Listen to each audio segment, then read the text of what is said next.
सबसे पहले आप लोग ये वीडियो देखिए। हमारे यहां अगर इस दुनिया में भारत में हिंदू धर्म का अगर जनाजा निकलते हुए देखना है तो किसी हिंदू की शादी में चले जाओ। शास्त्र कहता है सूर्यास्त के बाद वेद के मंत्र पढ़े नहीं जा सकते। तुम राक्षसों की तरह अर्धरात्रि में विवाह कर रहे हो। अरे वो काल कुछ और था जब मुगल तुम्हारे यहां थे। रात के अंधेरे में बहू बेटियों को उठाकर ले जाते थे, दिन के उजाले में ले जाते थे, तो रात में छुप छुप करके अंधेरे में विवाह कर दिया करते थे। अब कौन मुगल और कौन अंग्रेज तुम्हारे पीछे पड़ा है? क्यों नहीं तुम सूर्यास्त के पहले विवाह करते हो, अभिजित मुहूर्त में करते हो? वेद तो वही कहता है। तो तुम्हें तो ये भी ज्ञान नहीं है।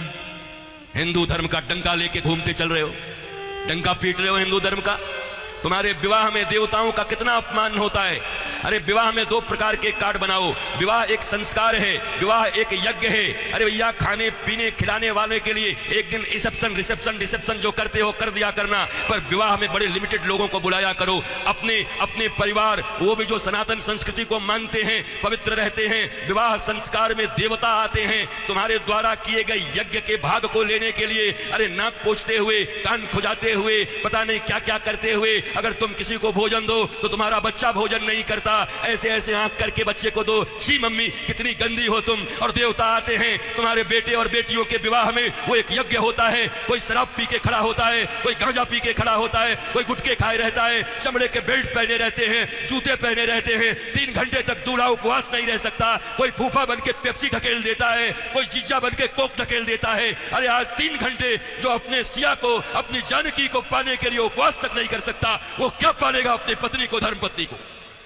ये कोई विवाह है? ये कोई सनातन संस्कृति है? और इसी को तुम विवाह कहते हो। विवाह यज्ञ है, यज्ञ है। इसलिए हमारे यहां तलाक और डिवोर्स का कोई सिस्टम नहीं है।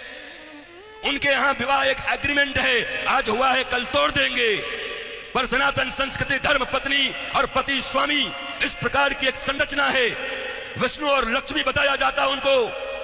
तुम कौन सा विवाह कर रहे हो?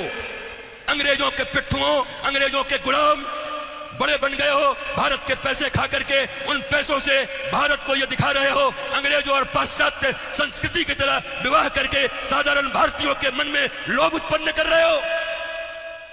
और ये समाज के अग्रणी लोग बने हुए हैं, ये समाज के श्रेष्ठ लोग बने हुए हैं, ये समाज को दिशा दिखा रहे हैं, ये समाज को भोंडा प्रदर्शन कर रहे हैं, अपने धन का लोगों को दिखा रहे हैं। एक गरीब बेचारा विवाह करने में भी लज्जा करता है, इतना आडंबर बना दिया। विवाह एक यज्ञ है, बड़ा पवित्र यज्ञ है, सुंदर यज्ञ है, वेदियां बनती है। हमारे यहां दूल्हे दुल्हन, उनके वस्त्र कैसे होते थे देखो। आज के 50 साल पहले ही देखो ना, 50 साल पहले के फिल्म देख लो बॉलीवुड में, तो समझ जाओगे कैसे वस्त्र पहन करके विवाह करता हमारे यहां पर। क्योंकि बॉलीवुड भी या सिनेमा भी समाज का दर्पण होता है। और अब बदले हुए बॉलीवुड को देख लो कि अब कैसे विवाह करते हो। हमारे विवाह में हमारे वस्त्र, हमारे परिधान, फिर लेन देन इतना तो बनता है। 5 साड़ी तो बनती है, 21 साड़ी लगेगी ननद की। अरे कौन से ग्रंथ में लिखा है? कोई माई का लाल भारतवर्ष में किसी शास्त्र में मुझे दिखाए, कहां लिखा है ये लेन देन? तुम्हारी बुढ़िया पुराण में होगा। लोभियों के बनाए गए कानून, लोभियों के बनाए गए नियम। अरे जरा सोचो, एक बच्ची, एक बेटी अपना नाम, अपना गोत्र छोड़कर आती, अपना टाइटल छोड़ करके आती, अपने घर परिवार, माता पिता भाई बहन सखी सहेली छोड़कर आती, और तुम्हारे वंश को बढ़ाने के लिए तुम्हारे घर में आती है। उसको भी टीवी, फ्रिज और कार के लिए मिट्टी तेल और पेट्रोल से जला देते हो। तुम्हें शर्म नहीं आती? भारतवर्ष में जन्म लेकर बैठे हो।